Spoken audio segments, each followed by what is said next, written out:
할렐루야. 여러분 축복합니다. 오늘 하나님 말씀을 같이 보도록 하겠습니다. 오늘 본문 말씀은 잠언서 17장 3절입니다. 잠언 17장 3절 말씀입니다. 자막에 나와 있으니까 자막을 보셔도 됩니다. 잠언 17장 3절. 우리 같이 한번 읽어볼까요? 도가니는 은을, 풀무는 금을 연단하거니와 여호와는 마음을 연단하시느니라. 한 번 더 있습니다.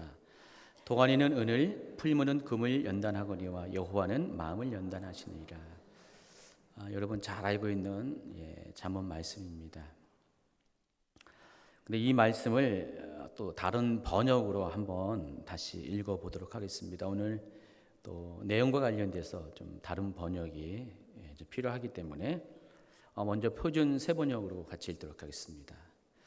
도가니는 은을, 화덕은 금을 단련하지만 주님께서는 사람의 마음을 단련하신다. 또 킹제임스 버전입니다. 도가니는 은을, 용광로는 금을 연단하거니와 주께서는 사람의 마음을 연단하시느니라. 한 번 더 읽겠습니다. 직역 성경입니다. 도가니는 은을, 용광로는 금을 위해 또 그리고 여호와께서는 마음들을 시험하신다.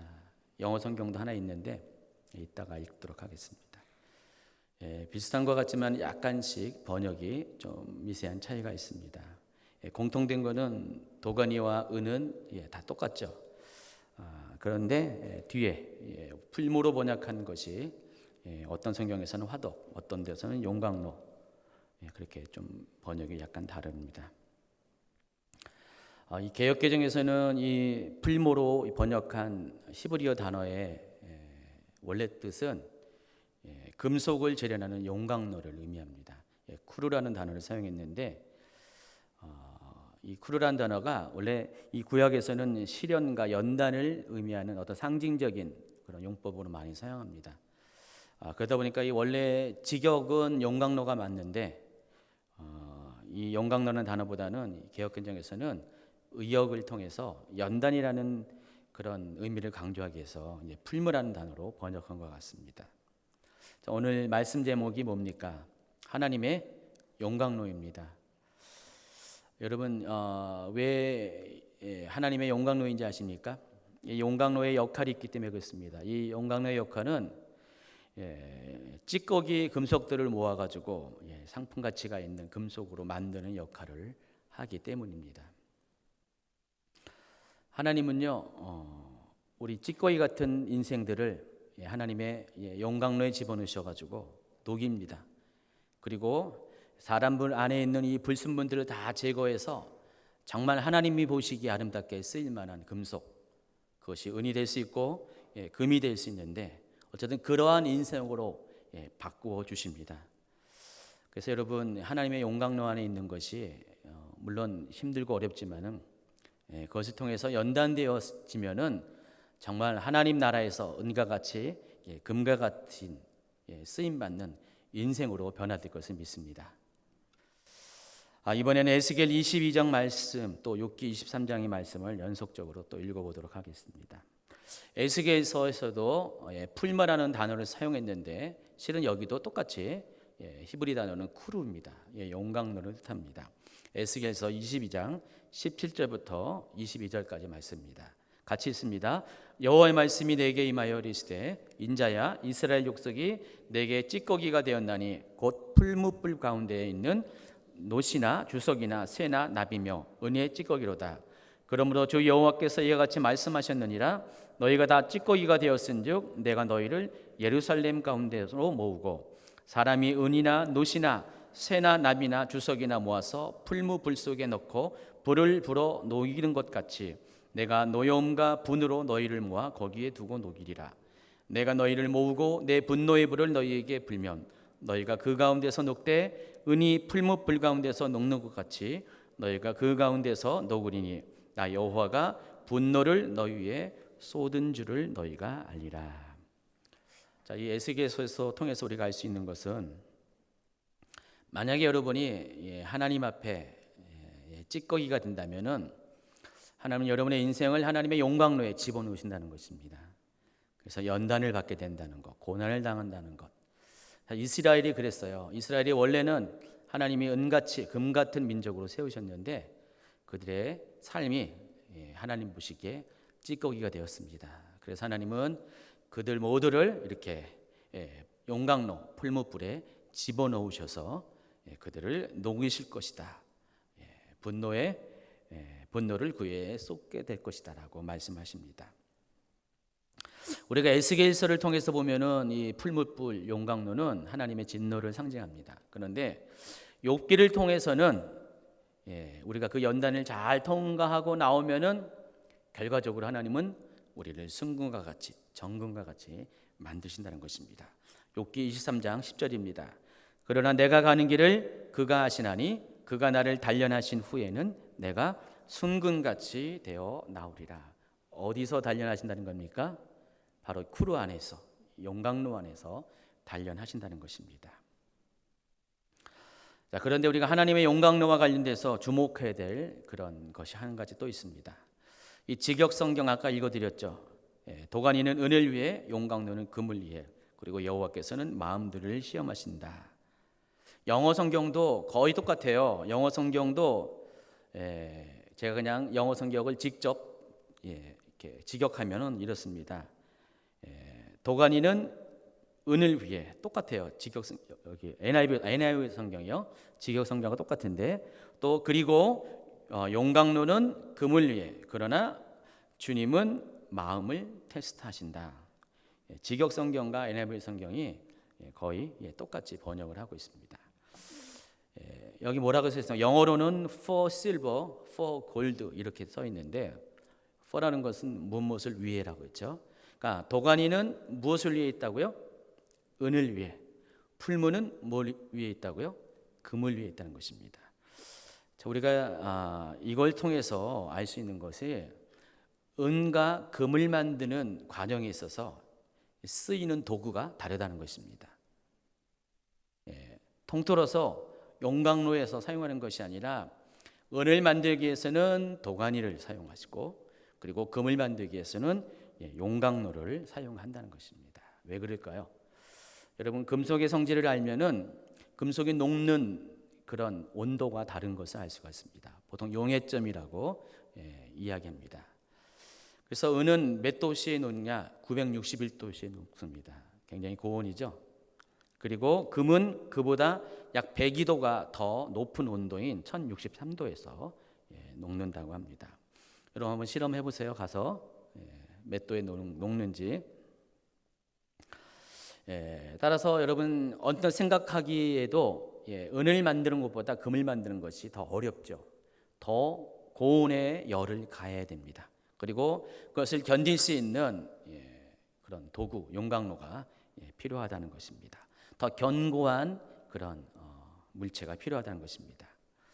하나님께서 여러분을 하나님의 작품으로 만드셨습니다. 여러분 다 인정하시죠? 성경에도 그렇게 말하고 여러분 자신도 아마 나는 하나님의 작품이다 그렇게 생각을 할 겁니다. 근데 작품마다 다 똑같지 않습니다. 작품이 다 다르다는 것입니다. 모양도 다르고 용도도 다릅니다. 그래서 하나님은 어떤 사람을 은과 같은 용도로 만드시고 어떤 사람은 금과 같은 용도로 만듭니다. 모든 것이 하나님의 계획과 뜻에 섭리에 맞춰서 여러분을 그렇게 빚어 가신다는 것입니다. 그렇기 때문에 하나님이 만드신 용도가 다르기 때문에 여러분이 받는 연단도 다를 수밖에 없다는 것입니다. 은과 같은 삶을 살게 하기 위해서는 하나님이 은과 같은 연단, 또 금의 역할을 하기 위해서는 금을 위한 연단, 그것이 오늘 성경 본문에서는 도가니와 풀무 또는 용광로로 표현을 하고 있습니다.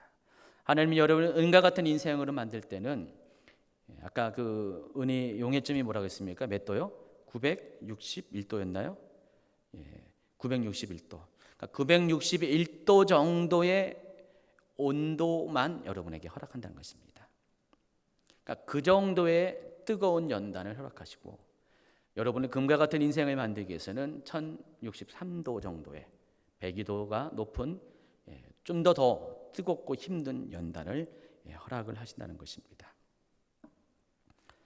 그래서 우리가 우리의 인생이 어떤 사람은 누구보다 더 어렵고 힘들어 보일지라도 그에 대해서 여러분 투덜거릴 필요가 없죠.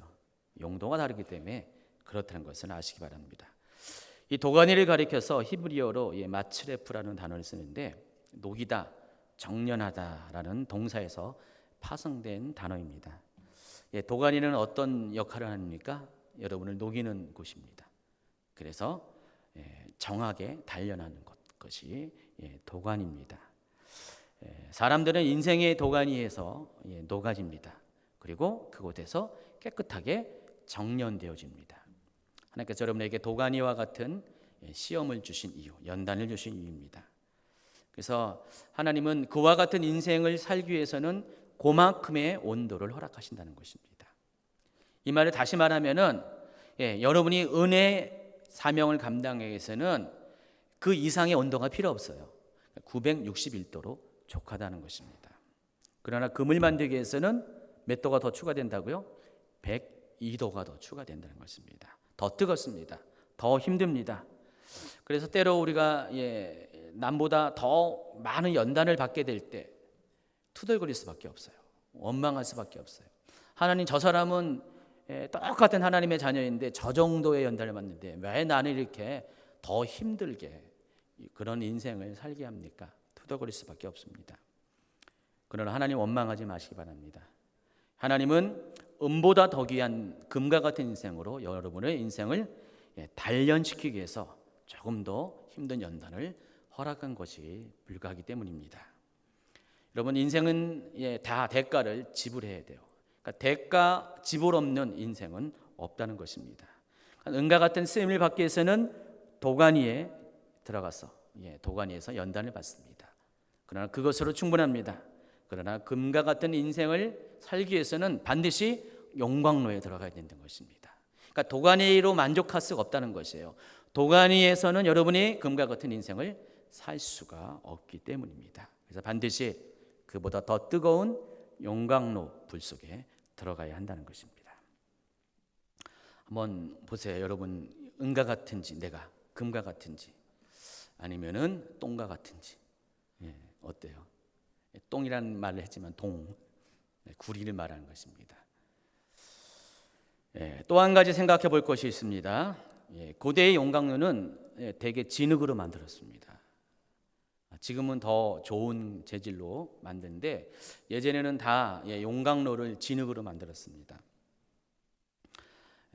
특별한 것은요, 은과 금을 다 만든 후에는요, 이 용광로 또는 도가니를 사용했던 것들을 어떻게 처리하는지 아십니까? 깨트려 버립니다. 왜냐면은 은과 금을 이렇게 추출하기 위해서는 거푸집과 같은 역할을 했던 이 도가니나 용광로를 깨트려야지 그 안에 있는 것을 뽑아낼 수가 있기 때문입니다. 그래서 반드시 진흙으로 만든 용광로는 깨트려 버립니다. 영적인 원리도 동일한 것 같아요. 하나님이 여러분을 단련시키기 위해서 도가니나 용광로를 주세요. 아마 그것을 바라볼 때마다 너무 힘들고 두렵고 아마 짜증이 나고 원망스럽고 내 인생 가운데 이 도가니가 언제, 용광로가 언제 치워질까 여러분이 아마 한탄을 할 겁니다. 그러나 여러분, 만약에 여러분이 은이 돼버리면은요, 금이 돼버리면은 그동안 여러분의 인생을 막 눌러왔던 짓눌렀던 그런 용광로가 한순간에 폐기 처분된다는 것입니다. 한순간에 없어져요. 여러분을 힘들게 했던 모든 연단이 순간적으로 사라지게 된다는 것입니다. 이 말은 다시 거꾸로 얘기하면은 여러분 삶 가운데 아직도 연단이 있다. 아직도 뜨거운 시험이, 불같은 시험이 있다.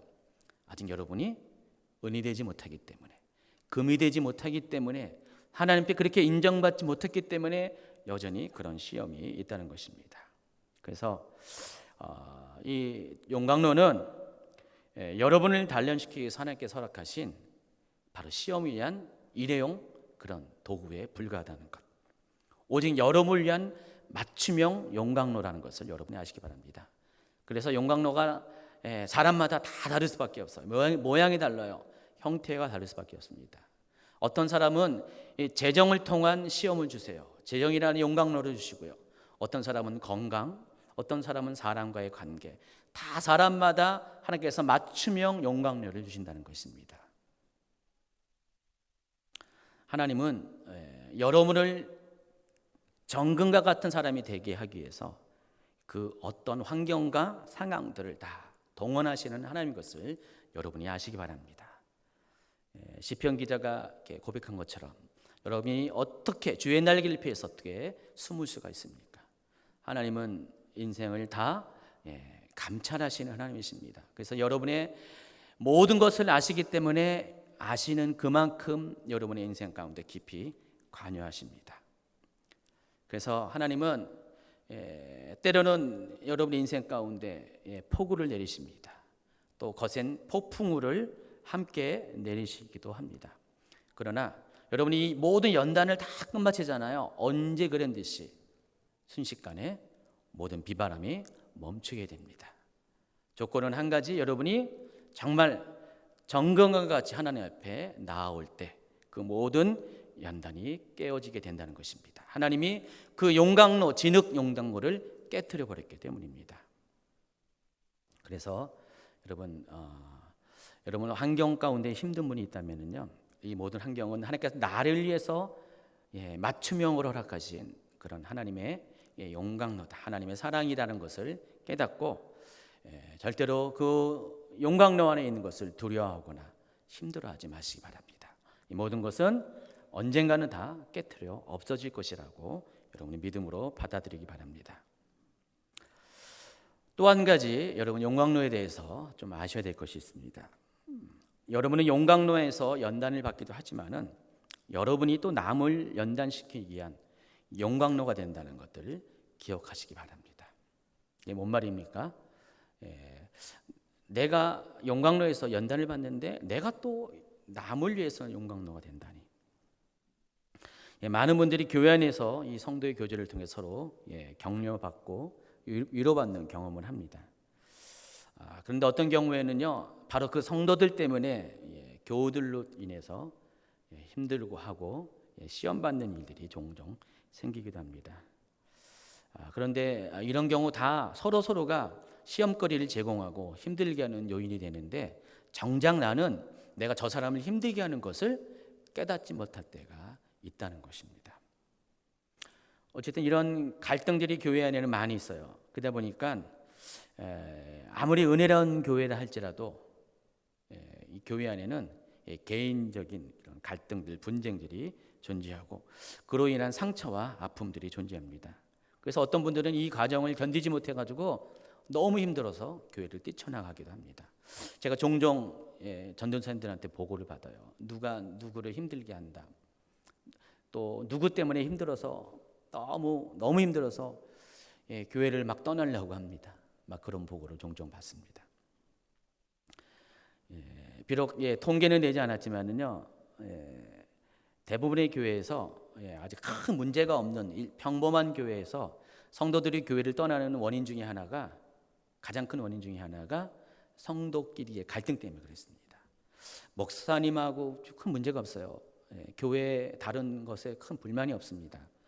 그런데 교회를 오면은 반드시 보게 되는 사람이 있거든요. 나를 아프게 하고 나를 힘들게 하고 얼굴만 봐도 막 상처가 막 올라오게 하는 사람이 있잖아요. 막 짜증나게 하는 분이 있잖아요. 참고 참다가 어느 순간에 못 참으면 어떻게 됩니까? 저 사람이 안 나가면 내가 나가는 거죠.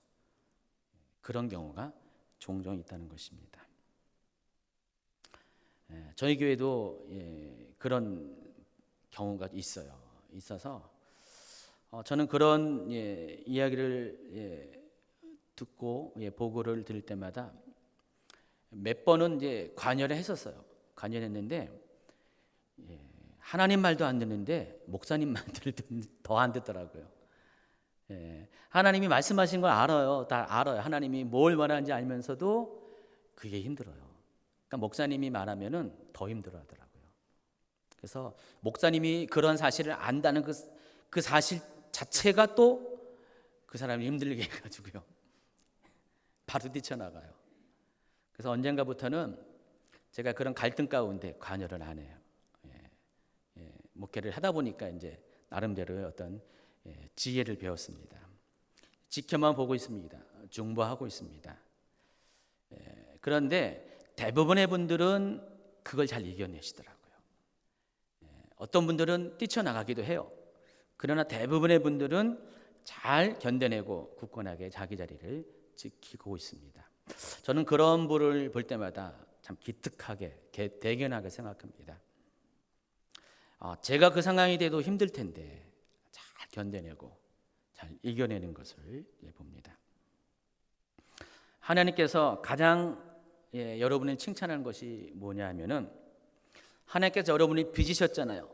그럼 그 빚으신 목적대로 어떤 상황 환경이 올지라도 바로 여러분이 하나님의 뜻을 이루어질 때까지 버텨내는 사람, 그 사람을 하나님이 칭찬하시더라고요. 하나님에서 대단한 거 안 해도 좋습니다. 그냥 하나님이 그 사람이 빚으신 그 목적대로 그 자리에 서서 오래 견뎌내는 인내하는 사람, 그런 분들이 하나님 보시기에 대견하고 저도 그렇게 생각을 합니다. 저도 지금까지 여기까지 오면서 많은 힘든 상황들이 있었어요. 대부분의 목회자들이 이런 연단을 통과하지 않았다는 것은 있을 수가 없어요. 하나님이 목회자를 만들기 위해서는 반드시 연단을 허락하십니다. 만약에 성도님들이 받는 연단이 도관이라고 한다면은, 은혜를 위한 도관이라고 한다면은 목회자는 금을 위한 용광로에 해당합니다. 성도들보다는 목회자가 더 많이 연단을 받을 수밖에 없습니다. 그래서 저도 여러 가지 환경의 시험들을 통과했습니다.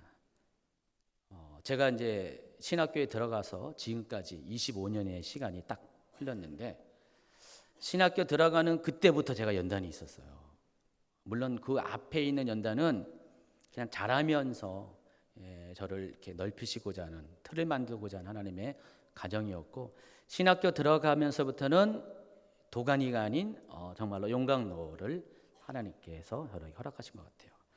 제가 신학교 들어간 그 첫 해에 결혼을 했습니다. 누구랑 결혼했죠? 네, 최은영 목사님과 결혼했는데,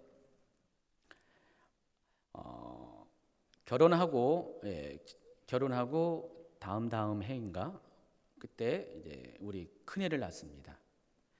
큰애를 낳는데 좌우지간 그때부터 아주 힘들었어요. 큰애를 낳은 지 2주밖에 안 됐는데 제가 큰 사고를 냈습니다. 교통사고를 냈습니다. 그때 하나님이 재정적으로 많이 힘들게 했어요. 어렵게 했어요. 제가 결혼할 때도 자주가 아무런 부모님으로부터 아무런 어떤 도움을 받지 못하고 혼자서 다 책임져서 결혼을 하는 상황이었어요. 그렇기 때문에 재정적인 어떤 빚이 많이 있었는데 덮친 격으로 그 우리 큰애를 낳으면서 그 2주 동안 재정이 없어서 아이한테 들어가야 하잖아요. 그래서 때마치 이제 보험이 만기가 됐는데 보험을 갱신을 못했어요. 근데 그 사이에 사고가 났어요. 그때 돈으로 꽤 큰 돈이 나갔습니다. 다 빚이었죠. 그것 때문에 인생이 꼬이기 시작하는 거예요. 처음부터 빚으로 시작한 그런 것들이 이게 오랜 세월 동안 힘들게 합니다. 그래서 저는 제일 먼저 재정으로 인한 그런 연단을 받은 것 같아요. 처음에 신혼 때는요, 최은영 목사님 저하고 하나님의 음성을 듣고 신혼 살림인데도 불구하고 우리 집에 있는 뭐 TV나 이런 걸 다 이렇게 없애버리고 누굴 주고 신용카드도 잘라버리고 막 여러분도 가끔 그런 거 해봤잖아요. 옛날에 초기에 안 해본 적 있습니까? 웬만큼은 다 경험하신 것 같은데 저도 그냥 하나님 앞에 재정적으로 순종한다고 했는데 하나님은 그게 아니더라고요. 힘들게 하시더라고요. 그래서 재정적인 힘듦이 있었습니다. 저도 굉장히 어떤 깊은 골짜기까지 재정으로 인해서 내려간 것 같아요. 제가 돈을 못 번 것도 아니거든요. 저도 열심히 살았기 때문에 그래도 그냥 남들보다 더 벌었었는데도 이 하나님께서 허락하신 이 용광로에서는 해결이 안 되더라고요. 재정적인 어떤 힘듦이 있었고요.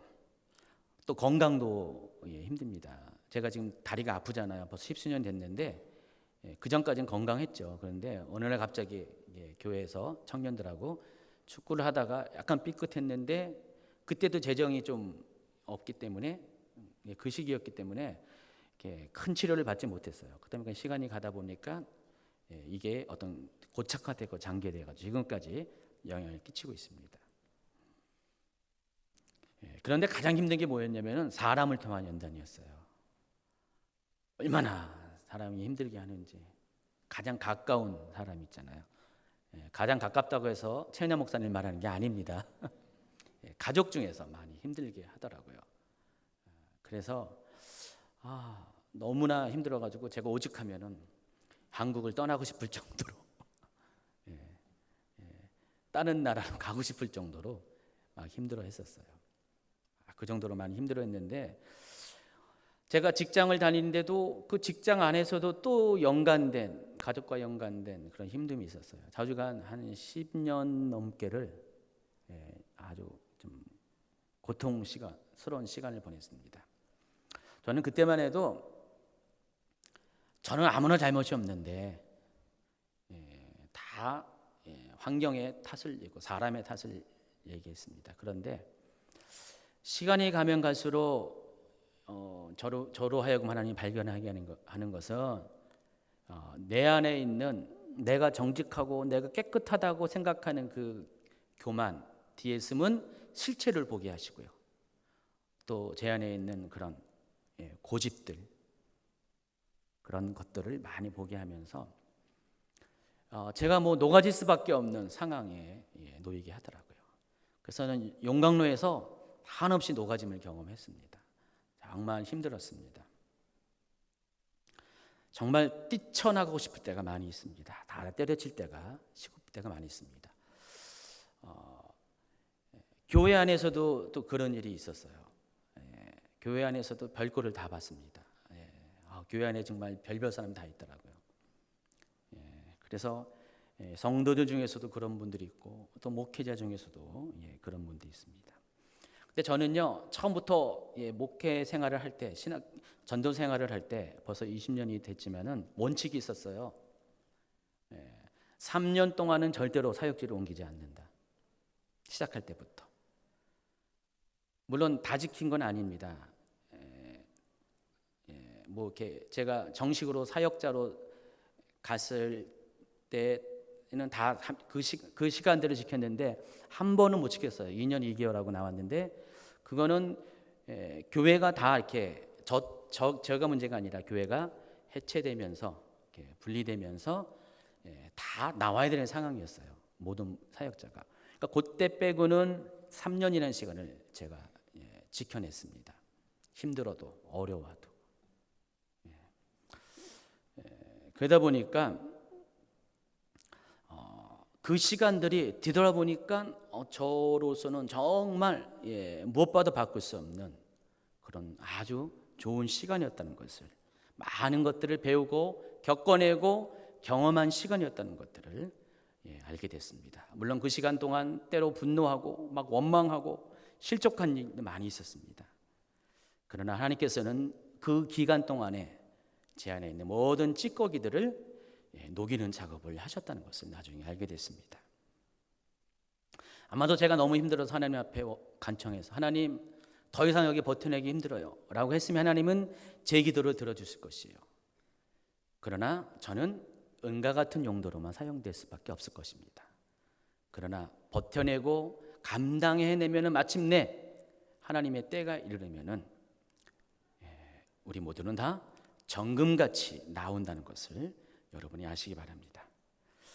담임 목회자가 되어 보니까 가장 힘든 것 중에 하나가 바로 이 사람을 섬기는 것이 힘들어요. 딴 것보다 이 사람 때문에 가장 힘들 때가 많이 있습니다. 제가 개척을 할 때 개척하면 사람 하나하나가 다 귀합니다. 여러분들은 글쎄요 잘 모르실지 모르지만은 목회자의 마음은 이제 개척할 때가 그게 제일 힘들어요. 사람들이 대부분 개척교회 안 오거든요. 그런데 가끔 가다가 와요. 오는데 교회에서 정착하고 잘 이렇게 생활해주면 좋은데, 힘이 되면 좋은데, 특별히 개척교회 오시는 분들 중에서는요, 문제가 있는 분이 더 많아요. 그러니까 와서 목회자를 도와주는 게 아니라 목회자를 더 힘들게 해버리고 떠난 경우가 꽤 많습니다. 그래서 저도 그런 경험을 적잖이 했었어요. 상처가 많고 힘들고 환경적으로 어려운 분들이 와가지고 조금 나아지면은요, 개척교회라고 떠나요. 한 2년 동안을 서울에서 이제 목회를 할 때 그런 시간을 겪어냈습니다. 별별 사람들을 다 겪어냈죠. 믿었던 분들한테 갑자기 배신 아닌 배신을 당해보고요, 허전함을 느껴보고, 또 황당하게 막 어느 날 갑자기 막 목회자를 막 비난하고 떠나는 분도 계시고, 지금도 이해가 안 가요, 왜 그랬는지. 그런 여러 가지 사람들을 겪어내는데, 제가 생각해 봤어요. 제가 앞전에 그 시간 동안에 하나님께서 사람을 통해서 저를 연단한 시간이 없었다면 과연 어떻게 반응했을까?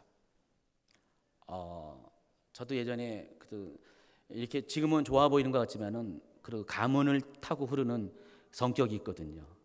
막 급하고 막 욱하는 성질이 있어요. 저도요. 우리 집안이 대부분 그렇습니다. 욱하는 성질이 있기 때문에 저도 욱했을 거예요. 막 원망했을 거예요. 제가 훈련받는 그 1, 20년 동안에 막 그랬거든요. 힘들 때 막 이렇게 투정하고 내 힘든 걸 남들한테 가서 막 얘기하고 막 그랬거든요. 하나님이 아니라 남들한테. 하나님한테는 안 통하니까 남들한테 막 말하고 막 그랬었어요.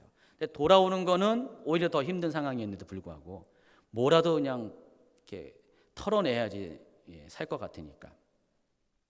그런데 제가 목회를 하고 나니까 그런 사람들을 다 종합 세트로 만나는 거예요. 그 전에는 그냥 한 부분의 사람들 만나는데 그냥 다양한 사람들 만나잖아요. 근데 놀라운 것은요, 어느 순간에 제가 허허하고 있다는 것이에요. 우리 허연 집사님은 허허하는 게 아니라 제가 막 허허하고 있더라고요. 막 뭐라 그래요. 막 저한테 막 어느 때는 막 뭐라 그러는데 그 사람이 뭐 짜증스럽거나 원망스러운 게 아니라 다 이해가 되는 거예요. 품을 수가 있게 되더라고요. 여러분 보시기에 제가 있는 어떤 장점 중에 하나가 아마 사람을 품는 것이라고 이제 보는 분이 계실 거예요. 근데 옛날에 안 그랬다니까요. 옛날에 못 품었습니다. 근데 물론 타고난 어떤 성격은 좀 그런 거 있어도 제가 다 감당할 수가 없었는데 지금은 하나님께서 그래도 100%는 아닐지라도 많은 사람들을 감당할 수 있는 어떤 그릇을 만들어 주셨어요.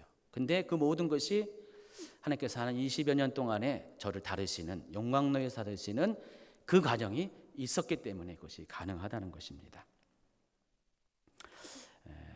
그래서 여러분 생각하시기 바랍니다. 하나님은 여러분을 하나님의 사람이 되게 하기 위해서 은과 같은 사람, 금과 같은 사람을 만들기 위해서 때로는 도가니에, 때로는 용광로에 여러분을 집어넣으시고 거기서 여러분의 인생 가운데 있는, 인격 가운데 있는, 신앙 가운데 있는 모든 찌꺼기들을 녹여내고 있다는 사실을 기억하기 바랍니다. 그런 의미에서 교회는요, 거대한 용광로입니다. 어떤 교회 이름이 용광로 교회가 있더라고요. 잘 몰라서 그러는 거예요. 실체를 몰라서. 아마 용광로가 뜨겁다고 해서 아마 그런 것을 생각해서 용광로 교회라는 이름을 줬는데, 이 용광로는 실은 이 성경에서 말하는 용광로는 그런 뜻이 아니죠. 모든 것을 녹여내는 공간이기 때문에 여기는 많은 고통이 있습니다.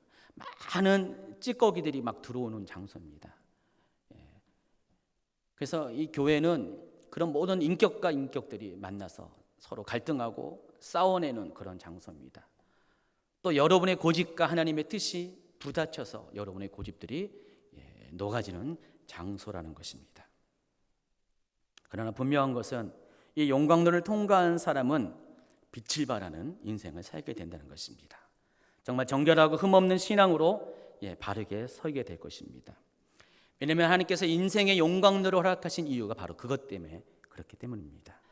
자, 그렇다면 하나님의 용광로에서 여러분이 주로 다름을 받는 것이 뭘까? 바로 마음입니다. 도가니는 은을, 풀무는 금을 연단하거니와 여호와는 마음을 연단한다 그랬습니다. 이 직역 성경에서는 이 연단을 시험으로 표현했습니다. 테스트를 말하는 것입니다. 하나님께서 주시는 여러 가지, 그러니까 시험이라는 단어 속에 있는 여러 가지 뜻 중에 하나가 하나님 주시는 시험을 가리켜서 테스트라고 합니다. 하나님께서 왜 여러분의 마음을 단련하시느냐? 그 이유가 같은 잠언서 4장 23절에 나와 있습니다. 모든 지킬 만한 것 중에 더욱 내 마음을 지키라. 생명의 근원이 이에서 남이니라. 이것을 이제 킹제임스 성경으로 읽으면은 열심을 다하여 내 마음을 지키라. 이는 삶의 문제들이 거기서 나옵니다. 여러분 마음 안에 모든 것이 있습니다. 사람은 마음 먹기에 따라서 행동합니다. 여러분의 인생은 여러분의 마음이 결정하는 것이죠. 그렇기 때문에 이 마음 안에는 모든 인생의 희노애락이 다 있는 것이에요. 그러니까 삶의 문제들이 다 이 마음을 거쳐서 나오게 된다는 것입니다. 그래서 사람은 그 사람이 누구냐 알기 위해서는 그 생각을 알아야 되는데 그 생각에 담겨 있는 것이 마음이라는 것입니다. 그 마음 안에서 모든 생각들이 나온다는 것입니다. 하나님은 때로 여러분의 마음을 막 용광로처럼 끓어오르게 하십니다. 펄펄 타오르게 하십니다. 여러분 불같이 막 마음이 막 뜨거워질 때가 있잖아요. 좋은 의미에서 믿음이 뜨거워지는 것이 아니라 여러분의 마음이 막 그냥 막 끓어오를 때가 있잖아요. 힘들어서. 바로 그때 여러분은 마음을 잘 지켜야 된다는 것입니다. 은을 만들고 금을 만들 때 도가니와 용광로를 사용하는데 중요한 것은 불 조절을 잘해야 돼요. 여러분의 마음도 불 조절을 잘해야 됩니다. 무조건 뜨겁다고 해서 다 되는 것이 아니라 정말 불 조절을 잘해야지 좋은 은과 좋은 금이 나오는 것처럼 여러분의 마음도 조절을 잘해야 됩니다. 끓어오를 때 바로 그때야말로 여러분이 마음을 지켜야 할 때는 것입니다.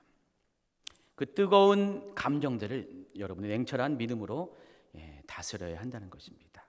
여러분 다니엘 3장을 보면은요, 다니엘의 세 친구가 풀무불 가운데, 그러니까 용광로, 여기서 이 풀무불은 오늘 잠언에서 말하는 용광로와는 달리 벽난로를 의미하는데 그 풀무불에 던져지는 그런 상황에 처하게 됩니다. 왜 그럴까요? 느부갓네살 왕이 한 번은 큰 신상을 만들어서 모든 사람으로 하여금 거기서 그 우상에게 절하라고 명령을 했습니다.